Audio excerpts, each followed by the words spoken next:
Hey, what's going on? It's your girl Shantae, host of the Black Podcast Show, the only black podcast online hosted by me, your girl Shantae. Now, y'all already know what the Black Podcast is, what it's all about, so I'm going to jump right into this segment with no hesitation because I've been wanting to do this for a minute. I'm hitting you guys with some true crime today, and this story that I'm going to be talking about, man, it's crazy. Honestly, this story has a lot of elements of a lot of things in it, so I'm gonna just jump right into it. I know that sounds crazy, but actually the story I'm talking about today is about a gentleman named Brian Banks. Brian Banks. Now, with this story, I'm gonna start it off with a question. Has anybody ever told a lie on you? Think about it. Because I remember when I was in might have been second grade, we had this teacher that would lead a class for a few minutes here and there, and she would leave students that she thought were responsible in charge, you know. So this one day, she leaves my best friend in charge. So I'm thinking we good, you know what I'm saying? She done left Bestie in charge, whole class supposed to be sitting quiet, blindly obeying our 7-year-old temporary teacher, and for the most part we were. It was quiet until someone made a noise. It was just a silly little noise, but it did cause everybody to laugh. The classroom erupted in laughter and silliness, and immediately my best friend turned to me and accused me of making the noise. Now, at 6 years old, I'll admit, I had a lot of friends. Hell, everybody in my class was my friend as far as I was concerned because I was the only child. But my best friend, that was my main bitch. That was my ride or die, my road dog. Even at 6 and 7 years old, we was riding for one another, I thought.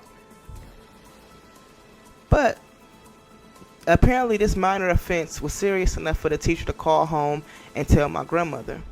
And it was also serious enough for my grandmother to beat my ass when I got home. It was quite the ordeal, but I have to say, although I remember the event, it wasn't exactly life-altering.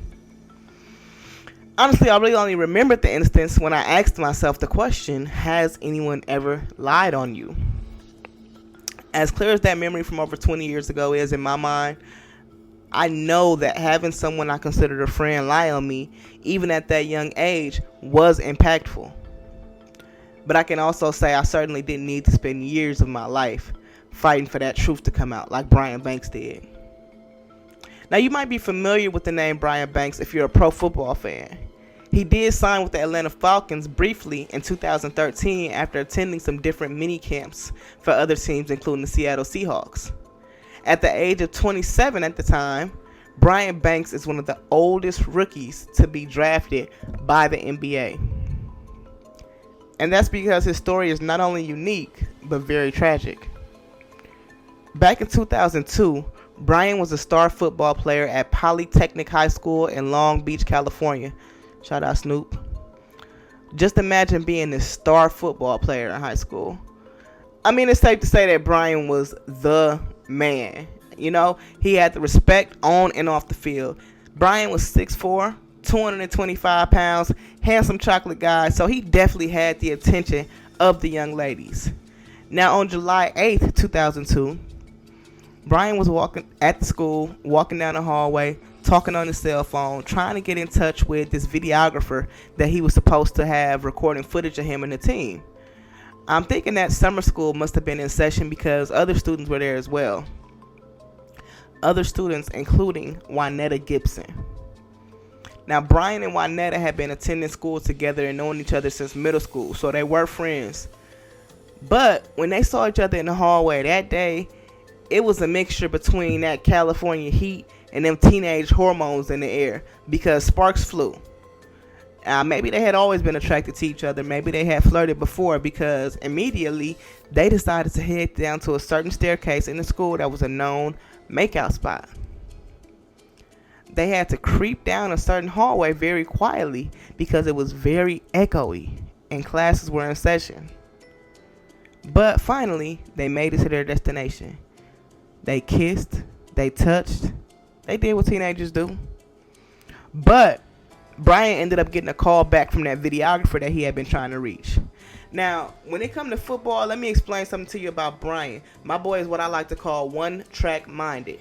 That's his first love. That's his everything. Brian knew that football was his get out of the hood free card. So in that moment, whatever him and Wanetta was doing immediately took a back seat. Whatever his teenage hormones might have been doing, it might have been raging the second before, but it only took seconds for Brian to get back in mode. So Brian pretty much just dipped on the old girl. He ain't take the time to be gentle. He ain't take the time to explain to her that although he did like her, he had to stay focused on the task at hand, which was getting a football scholarship and making it to the NFL ultimately. But Wanetta didn't quite like that. Brian had taken her down to this hallway and then rushed off to who know where, and Wanetta was left fixing her clothes as she tried to rush to get back to class too, slightly embarrassed. And as she headed back to class, a female security guard stopped Wanetta and further embarrassed her. She informed Wanetta that she had seen her going to that makeout area. She let her know that any guy that took her down there didn't really care about her or respect her. She accusingly glared at Wanetta, as Wanetta tried to explain it wasn't like that. But somehow before she knew it, the security guard was asking Wanetta if she had been forced to go down there, which Wanetta said yes to. So when Wanetta finally made it back to class, she told her homegirl the same story, written on a piece of paper, that Brian Banks had raped her. When Wanetta met up with her sister, who went to the same school after school so they could walk home together, Wanetta's sister could tell something wasn't right with her. So she, poked her pride at her before Wanetta finally spilled the beans to her as well. Brian Banks had raped her. Now Wanetta's sister's in disbelief at this point, but she knew that she had to do something. She convinced Wanetta to go back to the school and tell somebody what happened, because Brian had to be held accountable for this. It ain't no way Wanetta's big sister was going to let Brian, violate her and not do nothing about it. Just because he was some star football player. Hell no. So, Wanetta and their mama came down to the school, and by that night, Brian was not only arrested, but in jail. So imagine the shock that Brian's single mother felt when the police barged in her home, demanding she show them where her black son is. They didn't even tell her anything until after they had literally snatched Brian out of his bed and threw him in the back of the police cruiser. So for her to then be told her son is being arrested for rape, I can't imagine what she was thinking or experiencing emotionally. So for days following his arrest, Brian's mother didn't even know where he was. She had no idea which jail he was in. So it was very much giving guilty until proven innocent type of vibes, if you know what I mean. So when she did finally find him, Brian's mother said she just had to ask him, "Did you do this?" Once Brian said no and confirmed that she hadn't raised a monster, Mama Banks was the definition of a ride or die. According to Brian, he and Wanetta had went to that building where the makeout hallway was and did just that. Made out. That's it. He claims it never went any further than that. He had gotten a call and he knew he needed to get back to football. Now Wanetta had a different story. Wanetta says that Brian dragged her down that hallway, kicking and screaming. Wanetta said that Brian forced her into an empty staircase where he held her down and raped her. So Brian gets the public defender because, like I said, he lived in the hood with his single mother. There was likely very, very little money, period. Much less enough to afford some high-powered lawyer at the drop of a dime. So for nearly a year, Brian actually sat in jail while they prepared for his trial. Bail was set at over $1 million, so he certainly wasn't able to get out at all. But even being from the hood did not prepare Brian for the horrors of a jail cell. Now eventually, Brian's the public defender, a black woman that probably reminded Brian of his mother, approached him and let him know that there was a plea deal on the table. This meant that Brian would be pleading guilty for something that he claims he did not do.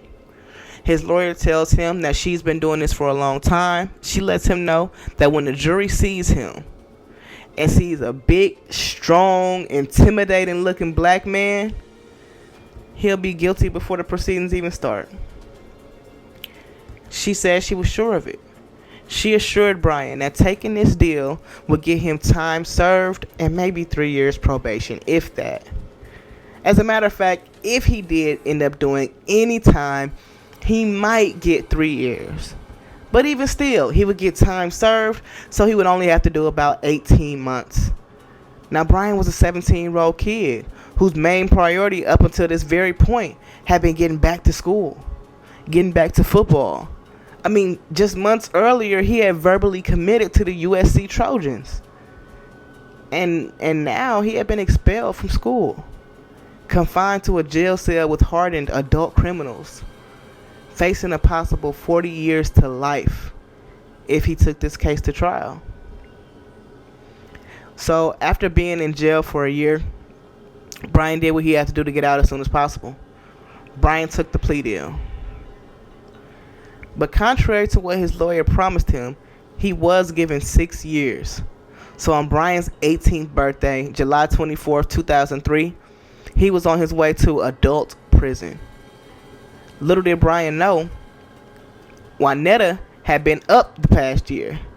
What I mean by that is that Wanetta's mother actually sued the Long Beach school system for fostering an unsafe environment for her child. Brian's high school administration and the school board had on multiple occasions reached out to Brian's lawyer so that they could assist in his defense and prove that no such occurrence had happened on their watch. But for some reason that I wasn't able to determine, Brian's lawyer did not get back to them.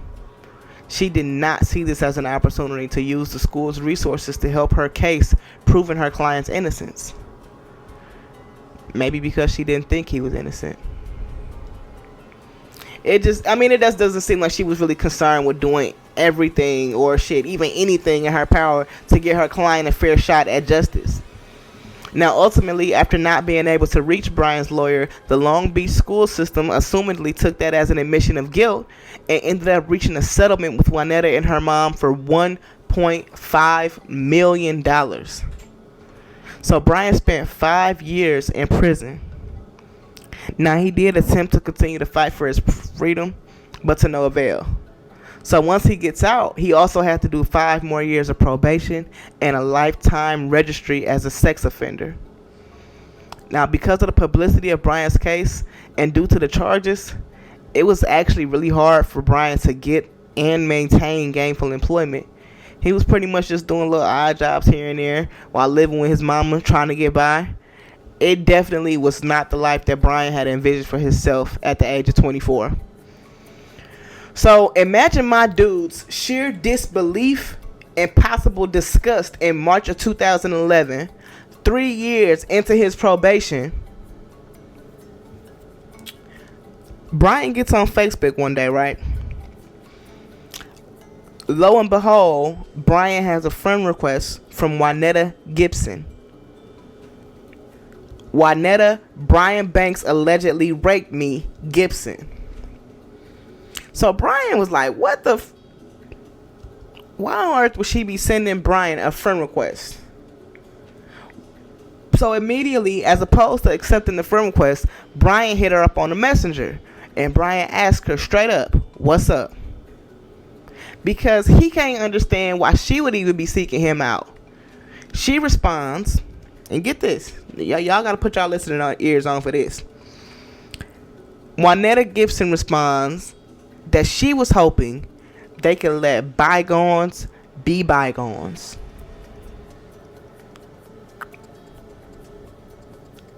Wanetta says all that stuff that happened was in the past, and she was hoping that they could rekindle what could have been. Now, before you say it, I know what you're thinking. I know what you're thinking. You're thinking, what the... I'm thinking it too. What's going on here? Why on earth would this woman, of all women, want to rekindle anything with this man of all men, who, by her own account, dragged her down the hallway and violently raped her? Most survivors or former victims of violent assault do not want to let bygones be bygones. And I mean, after Brian had spent the first 6 years of his adult life in prison behind this woman, he wasn't going. Nonsense. The bygones ain't bygoning. So Brian was smart though. Brian was so smart, in fact, that he had the good sense to use Wanetta's stupidity and desperation to his advantage. What happened was, Brian explained to Wanetta that he really needed her help in clearing his name because he couldn't get or hold a job with such an egregious charge on his record. So Wanetta, a little thirsty ass, clearly trying to get some eggplant, was like, I bet I help you, but only to an extent, because I don't want to have to pay the $1.5 million back. And I'm going to say, man, Brian had to have the most self-discipline on earth, because seriously, like, I wouldn't have been able to do it. You know what I'm saying? Like, but they met up at this office that Brian and his little team had set up with recording devices. And Wanetta straight up admits on camera that she and Brian never had sex, and that he certainly did not rape her. And in fact, her first time having sex and losing her virginity was long after the staircase fling. So, I mean, long story short, it took a few more months and a lot of hoops jumped through, but Brian and the California Innocence Project got him cleared of all charges and off of probation. And I mean, the rest is history. Brian did end up becoming semi-famous for his story, but he still had the same dream. What I love about Brian, bro, is his determination, his focus, his tunnel vision on his goals. All the bullshit that happened, he still had the same dream throughout that. His dream is what got him out of this mess, I truly believe. Because Brian still wanted to play for the NFL, and he did get that opportunity. According to Wikipedia, in 2013, Brian Banks made his NFL debut in a preseason game against the Cincinnati Bengals, where he picked up 2 tackles. He also played 4 preseason games with the Atlanta Falcons before being released on August 30th, 2013. Now, as far as Wanetta Gibson, the Long Beach school system did actually end up suing her, and it looks like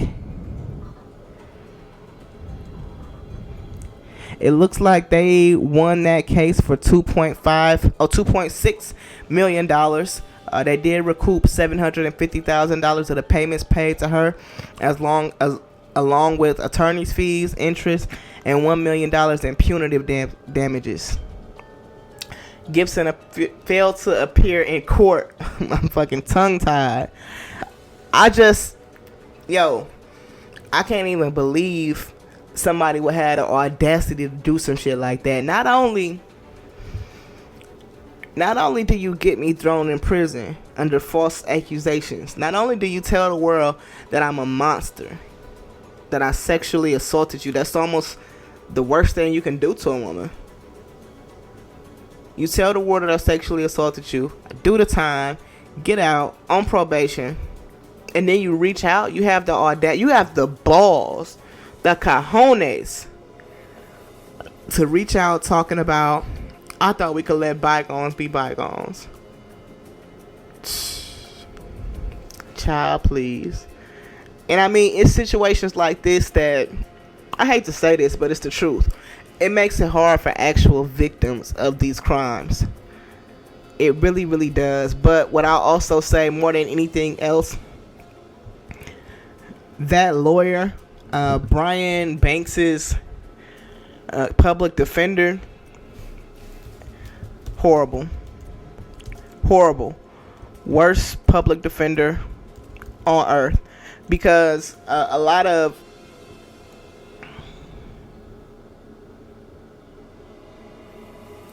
these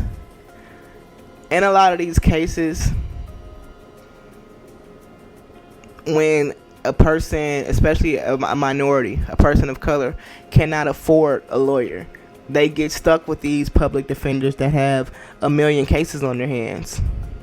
So half the time the public defender doesn't even remember your name, much less what your case is about, much less the details, much less whether they actually think that you're innocent or not. But the truth was, had they actually just gone down the hallway, and Brian tried to tell them this, if you go to the school, if she had done the smallest amount of research in order to help her client, in order to just thoroughly do her job, she would have known that it's no way Brian could have dragged that girl kicking and screaming down the hallway during a time where other students were in classrooms. It would have been way too loud. They literally had to tiptoe. They had to creep down that hallway. So, man, and I hate to even say this, but everybody just gotta protect themselves out here. I was gonna say, guys, protect yourselves, but the truth of the matter is, the reason why Netta was able to get away with this lie is because things like this really do happen. So everybody just gotta keep it tight. You know what I'm saying? Protect yourself at all costs, and let everything else fall by the wayside. So that's the story of Brian Banks. That brother is constantly prospering right now. He doing his thing. He is actually on a TV show. I can't remember the exact channel, but yeah, he's on a TV show about people that are falsely accused of crimes. So he has just made a total like 180. I don't know what Wanetta Gibson got going on right now. Probably not a goddamn thing. I wouldn't be surprised. In a sense, though, I will say this, and not at the expense of Brian, but I do feel bad for Wanetta Gibson because something tells me that this all got away from her too fast. Something tells me that she was a kid, a teenager that made a bad decision. And that bad decision, like I said, got away from her too fast. Everything happened so quickly. And then next thing you know, $1.5 million is on the line. In a sense, I feel that, I don't know if maybe her mom pressured her. I feel like a couple people may have pressured her into this story. But that's neither here nor there. At a point when you become an adult, you got to make the right decisions, and that's just it is what it is. That's just big facts, Wherever you are, wherever you go, okay, be sure to take with you the Black Podcast Show.